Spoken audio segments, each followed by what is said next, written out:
today we'll be revisiting our good old friend Brightside. This video was made back in August 2018, so we're going to be more lax about it.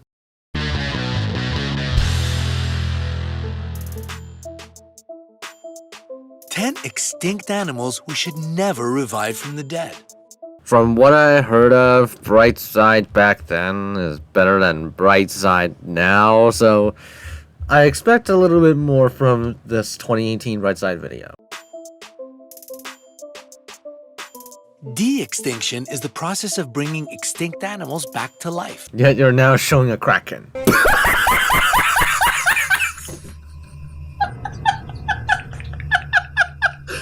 It seems an outrageous and ridiculous concept. Yes, it is a ridiculous and outrageous concept because you just showed a whole bunch of crazy creatures from movie clips. Because we're talking about animals that were wiped out thousands or millions of years ago. You're now showing the Vastatosaurus Rex from King Kong. Okay, that is really cool, I guess. Yet scientists are serious about making it a reality. They even have a list of candidates, which includes the woolly mammoth, dodo, mastodon, and Tasmanian tiger. That's because these animals recently went extinct. When it comes to something like a T-Rex, when it comes to something like a Dunkleosteus, nope, you cannot bring them back because their DNA had already been destroyed. So, this is just 30 seconds of fact-yapping. There's really nothing much to say about it. They should never be on the de-extinction list. Before we start going down prehistoric memory lane, don't forget to subscribe to our channel and click the little notification bell. Instead, go subscribe to my channel because I actually try and offer some value. It's free, you can always change your mind. So that you can be the first to watch the latest videos from Brightside. Let's start our countdown of 10 extinct animals we should never revive from the dead. This is ironic now because Brightside is considered a dead channel. It's barely growing right now. It's like a call from the dead right now. Brightside is just cursed with death. Number 10, Meganeura.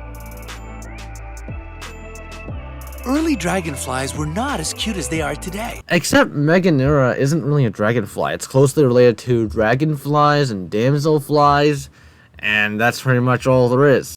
Meganeura, which was actually a griffinfly, was a bit smaller than a crow and had a wingspan of about 2.3 feet. The Asian atlas moth is less than half. It's a griffinfly. Okay, a bit smaller than a crow. It's a lot smaller than a crow. Because animal size is determined by mass, not length or wingspan or anything, but 2.3 feet, it's good. Its size. That is one big bug. How did it grow that large? It had something to do with the atmosphere's higher oxygen content of 300 million years ago. Which, all things considered, is still a decent possibility. The problem with this theory is that a close relative of the Meganeura, aka the Meganeuropsis, which even had an even longer wingspan than the Meganeura, actually lived in the Permian. So that is a little bit of a problem here. This gigantic dragonfly-like insect that lived during the Carboniferous period. Okay, I'll give Brightside this. They didn't outright call the Meganeura a dragonfly. They did call it once, but now they changed their mind. It's a little bit contradictory, but the latter statement over here, aka this statement, is correct. Existed in an atmosphere with 35% oxygen content, compared to 21% today. Again, this is okay. I'll leave this statement alone over here. According to paleobiologist Matthew Clapham, the higher oxygen content helped fuel the prehistoric insect's massive body. Again, it's still debatable, but it could have been a real possibility. So what's so scary about an insect that's as big as a bird? I have a feeling that even those 10-year-old audiences that Brightside is targeting would know the reason why. Oh my God!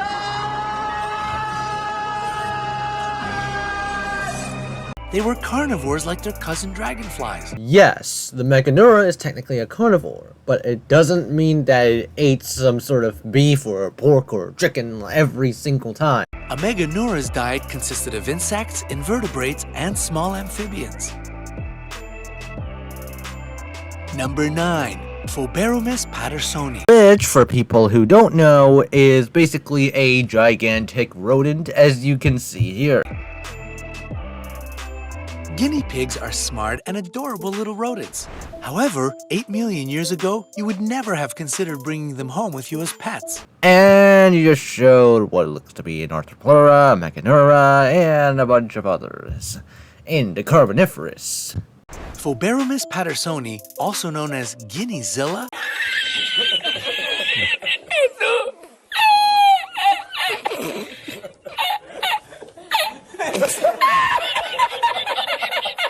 Those are unofficial. Just call it the Phoberomys pattersoni.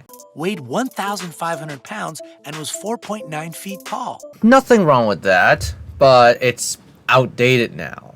I think it's outdated even by 2018 though, but it's not ridiculous. A Guineazilla indeed.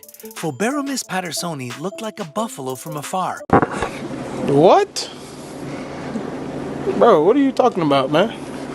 And when it stood on all fours, its total length was 14.7 feet. Outdated once again. This is mean 2014, so you should use this one.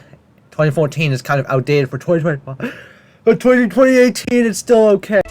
Guineazillas were herbivores with 7.8-inch long incisor teeth. This one is correct. Yes, indeed. These dudes were herbivores. And they may have been semi-aquatic like the capybara, the largest living rodent. Yes, the capybara is indeed the largest living rodent. Its main food source may have been seagrasses, and its habitat was near an ancient river system where reeds and grasses flourished. Which is the Urumaco Formation, and Brightside actually described it quite well. So yeah, this Guineazilla wasn't that terrifying because it only ate plants, but it'd be impossible not to scream if you saw a buffalo-like rodent charging at you. That is, of course, if you just provoke the thing. If you don't provoke it, then you'll be fine. If not, then you should probably be prepared to show Number 8, Dunkleosteus. Man, back then, Brightside literally just nailed the pronunciations of these creatures. Why did they devolve into Nargantinosaurus, Nargantinosaurus, Nargantinosaurus, Nargantinosaurus?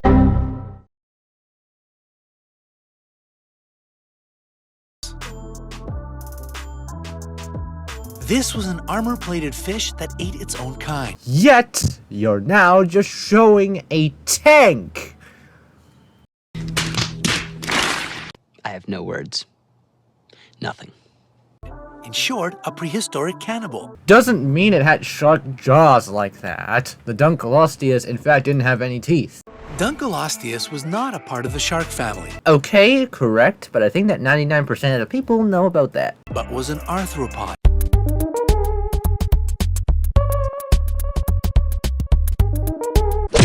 Or placoderm fish. Yes, Dunkleosteus was a placoderm, so why did you call it an arthropod? It existed during the late Devonian period, which was about 380 to 360 million years ago. Compared to this is acceptable. Alright. Dunkleosteus held the record for being the top predator of its time. Being the top predator of its time, being the apex predator of its time, doesn't mean that it's going to achieve a Guinness World Record. It was also one of the top predators of the Paleozoic era. Paleozoic is called an era. Correct. This armored fish could grow up to 33 feet. Back in 2018, 33 feet was actually fine. So this is another one of those cases where those statements just didn't really withstand the test of time. And instead of a set of sharp teeth, it had 2 long bony blades. Its bite was as powerful as that of the Tyrannosaurus rex and modern crocodiles. I feel like this is just oversimplifying things, given how Dunkleosteus's jaws work is that they just shut extremely quickly, as opposed to the more traditional way of biting from the T-Rex and the crocodilian. It is believed that its powerful jaws could bend metal and could bite a human's arm with extreme precision. From my knowledge, it probably wouldn't be able to bite through metal, but okay. Luckily, it became extinct because this not-so-picky eater wouldn't even think twice about eating human meat.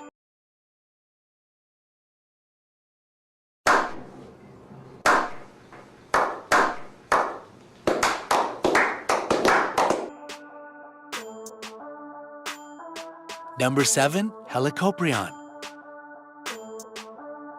This was another weird-toothed ancient marine animal. Doesn't mean you can just show a whale shark and expect to get away with it. Imagine you're talking about a cat, but now you're just showing an elephant. That's basically what it is. And it swam the deep sea 290 million years ago. It began to exist 290 million years ago, correct. And it existed for 20 more million years. It was 35 feet long, with shark-like features, and was twice the size of the largest known great white shark. Again, this is 2014, but even in 2014, 35 feet is a bit of a stretch. And also, animal size is determined by mass, not length. Helicoprion had a nickname too, the buzzsaw killer. Makes sense, although I don't see Helicoprion being called a buzzsaw killer by its nickname, of course. Its name means spiral saw in Greek, and it got its alias from the teeth in its lower jaw, which was similar to a circular saw. Okay, right side is kind of cooking here. I probably should watch 2018 Brightside more, and even 2017 Brightside, because back then Brightside was much better, instead of just AI slop right now. Interestingly, it had no teeth on its upper jaw. And yup, its tooth whorl, which consisted of 15 to 18 serrated teeth, worked like a circular saw when eating its prey. Except it didn't really spin super fast like that saw blade over here at the bottom right corner. It may have had a shark-like appearance, but it wasn't actually a shark. That makes it automatically better than this article that said the Helicoprion was a shark. Good job, Brightside. So what was it? Helicoprion belonged to the chimeras, a type of cartilaginous fish. It belonged to the same subclass as the chimera, but it isn't really a chimera.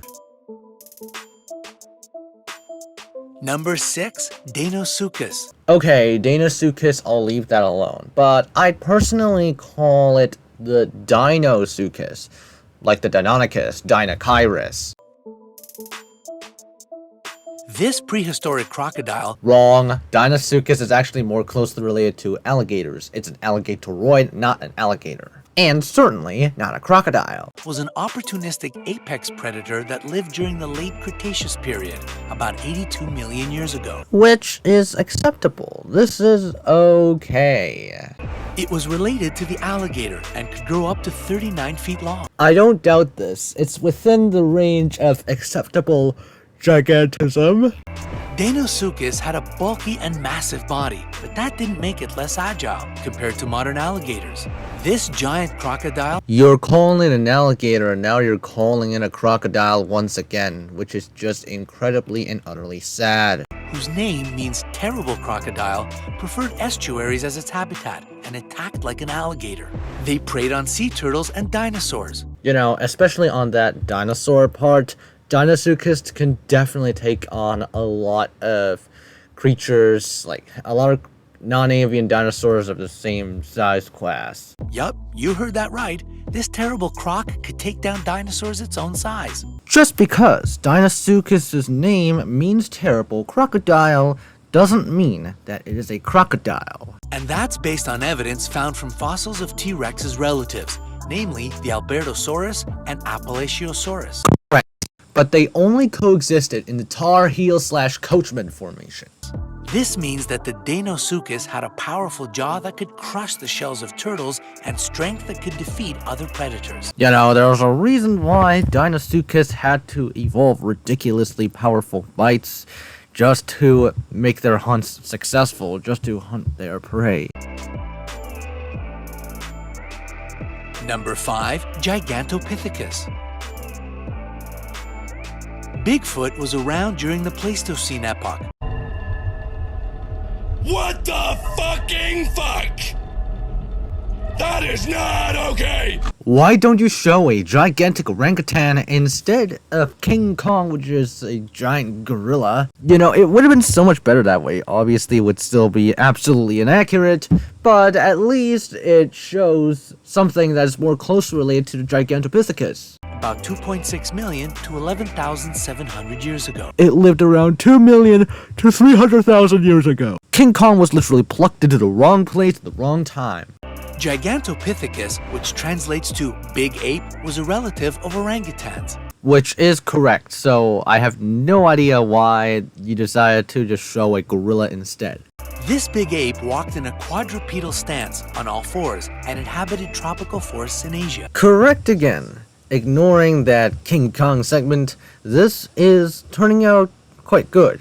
Its teeth, which were falsely branded as dragon teeth, were made to grind and chew plants, bamboo in particular. Could you show a bit of longer bamboo, please? Shorter bamboo is fine, I guess, but a better way to show as longer bamboo. Gigantopithecus might have been like an overgrown panda. Man, just call them gigantic orangutans to gigantic pandas. But you'd still have been intimidated by its size. It was about 9.8 feet tall. You said the Gigantopithecus was 9.8 feet tall, yet you used the length to measure 9.8 feet for... Oh, man. Words are hard today. And over 1,000 pounds. Number 4, Megapiranha. Megapiranha. Okay. Is Megapiranha going to be a gigantic piranha like the mainstream? Do we need to say more? How about the fact that it was larger than modern piranhas and had a meaner bite force? Who describes bite force as mean? I've never seen anyone call bite force mean before. It's like Jamie Oliver calling stuff gnarly. Gnarly on both sides and just cooked through perfectly. Gnarly on both sides. Gnarly. But how large was it? Megapiranhas were 2.3 feet long and weighed 20 to 30 pounds. I'm actually quite surprised they used the conservative and acceptable estimate, the more acceptable estimate at least. And, that estimate is less outdated, so... This oversized piranha lived during the Miocene era, between 6 and 10 million years ago. Megapiranha looked a bit more like a combination between a pacu and a piranha. Also, it lived 9 to 6.8 million years ago, so it's a little bit... Okay, 6 to 10 million years ago is acceptable. Besides its size, which was 3 times larger than a modern-day black piranha, the fearsome bite of this prehistoric fish was legendary. Bite force is estimated over here, as you can see. The Megapiranha had a bite force of 279 to 1,069 pounds. It's actually called a pound force, or pound of force, or around 4.45 newtons. But really, there's nothing wrong with this. That's about 9 to 50 times its weight. In modern times, it would be able to pierce through a turtle shell. Could turtle shells bleed blood? If Megapiranhas acted like actual piranhas, they would be attracted to bloodied animals, bleeding animals. And so if a turtle isn't bleeding, if the shell isn't bleeding, they're not going to bite it. That is assuming that Megapiranha acts like a piranha. Or an armored catfish's scales. But is that such an exciting comparison, considering today's piranhas have been reported to bite off the toes of unwary beachgoers? That is most likely because they had an open wound while in the water. If they didn't have an open wound, then the piranhas just wouldn't bother, really. Ouch! Number 3, the giant short-faced bear. I'm going to bet it's Arctodecimus, which, bear in mind, isn't even the largest bear in mind. That's a terrible joke. There's nothing short about this prehistoric bear. Around 500,000 to 2 million years ago, Arctodecimus actually went extinct around 12,800 years ago. So not 500,000 years ago. If it were extinct 500,000 years ago, then humans wouldn't be able to witness the act of... the giant short-faced bear was the most powerful carnivore around. Its scientific name was Arctodus and it weighed between 2,000 and 3,500 pounds. The largest I could find is around 2,110 pounds for maximum recorded. I feel like Arctodus at maximum could have reached around like 2,400 pounds. 2,600 is kind of a stretch, but 3,500, unfortunately, is just completely and utterly ridiculous. Making it almost 3 times heavier than a polar bear. But wait until we tell you its height. Are you ready? On a quadrupedal stance, it was 5 to 6 feet. Oh, it was like an average human. 5 feet is actually quite short for a human. However, I've seen people who are definitely 5 feet or even shorter than that. I'm from Hong Kong. It's not very uncommon to see someone shorter than 5 feet, especially when it comes to adults. But on 2 legs, it was 11 to 12 feet tall. Okay, now, when walking on all fours, Arctodus stood around 3.3 to 5.5 feet high at the shoulder. On its hind legs, though, Arctodus stood around 2.4 to 3.4 meters, 8 to 11 feet. 12 is kind of a stretch. But personally, 12 feet is generally acceptable for exceptionally large Arctodus. The maximum I can accept is like 13 feet. 14 feet is kind of overkill. 15 feet is definitely overkill. What a beast! You wouldn't stand a chance of escaping from this ancient and massive bear because it could run at a speed of up to 40 miles per hour. That's if it bothers wasting energy trying to chase after you. Well, it can just hunt down other prey that is bigger. And had a reach of up to 15 feet. Number 2, Titanoboa ceryngonensis. Did you even try? Okay, it's Titanoboa ceryngonensis.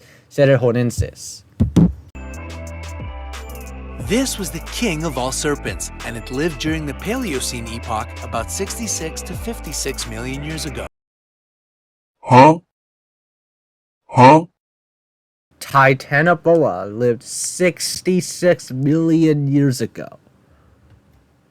What the bloody hell was that? I am absolutely dumbfounded by this. You know, this is where I draw the line here. 66 million years ago is... I don't even know how to describe this mistake, man. Its length was about 40 to 45 feet, and its average weight was 1.25 tons. Those estimates are generally more towards the upper end. It actually weighed closer to around 1.1 tons on the largest ones, but 1.25, I don't doubt it. Titanoboa looked like a boa constrictor, but behaved like an anaconda. Doesn't mean it hunted non-avian dinosaurs, as you can see here, because non-avian dinosaurs did not get to witness the Titanoboa because the non-avian dinosaurs went extinct before the Titanoboa came. The prehistoric snake's colossal size was due to the climate at the time, which was extremely warm. Which, okay, this is fine. We are still not incredibly certain about the Titanoboa's gigantism, but it's more leaning towards climate. Just the right temperature Titanoboa needed to maintain its growth. Number 1, Megalodon. Ah, Megalodon. Nice. Megalodon is cool, yeah. As always, we've saved the best for last. Megalodon was the largest shark to ever live on Earth. 2018 had the Megalodon having more robust and stockier build instead of a streamlined build that is more commonly accepted in 2025. So this is just another one of those cases where this was accurate at the time, but unfortunately it did not withstand the test of time. About 2.6 million years ago. In fact, it's 3.6 million years ago, but 2.6 million years ago, a lot of people claim that, so I'll just leave it alone. This gigantic marine carnivore beats all the animals in this video in terms of height, weight and bite force. So, according to Brightside, Megalodon's length is the height of the Megalodon. I have no words. Nothing. Its estimated size was about 52 to 59 feet, and it was longer than Titanoboa by 14 feet. Okay, so apologies for being nerdy here. The Titanoboa's deviation was 5 feet, Megalodon's deviation was 7 feet, and so it's like 12 to 14 feet. Man. The giant ancient shark's weight was 70 to 100 tons. Its teeth were 5 inches to 7 inches in height. Never in my life have I ever heard of anyone that describes Megalodon teeth, that measures Megalodon teeth as with Never in my life have I ever heard of Megalodon teeth being measured in height. That is just completely and utterly ridiculous. And had a bite force of 24,400 to 41,000 pounds. That's 3 times stronger than the T-Rex. Megalodon also had the largest meal ever, the baleen whale. Largest meal ever, the baleen whale. As if the Megalodon holds the Guinness World Record of dumbness in general. Do you know other plus-size extinct animals you don't want to bring back to life? Tell us in the comments. Don't forget to hit the like button and share this with your friends. Instead, you should like this video and comment Mr. Beast if you made it this far into the video at least. It's optional, by the way. Always stay tuned for more amazing videos like this and join us on the bright side of life. And that's it. I thought Brightside from 2018 might do a bit better than Brightside from 2022, but I guess Brightside still comes up with completely and utterly baseless statements that just don't make any sense. So thank you guys for watching. Hope you enjoyed. I'll see you on the next one. Special thanks to channel members for supporting this channel. It helps out a ton.